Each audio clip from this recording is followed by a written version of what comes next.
Hello guys, good morning, good evening, wherever you might be. So welcome to my vlog. Today we're making a breakfast. Today is Friday morning and we're gonna make some breakfast, spam and hard-boiled egg fried rice. Let's go!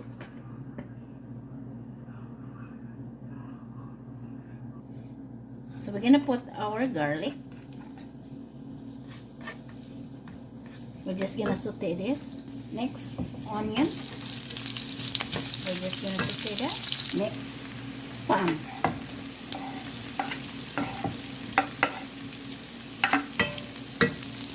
That's how it looks. We put our rice. And then we're just going to mix that. We'll season it black pepper. Next, hard-boiled egg. We're just going to mix it. So our fried rice is done. So bon appetit guys. Thank you so much for watching. And see you on my next video. Bye.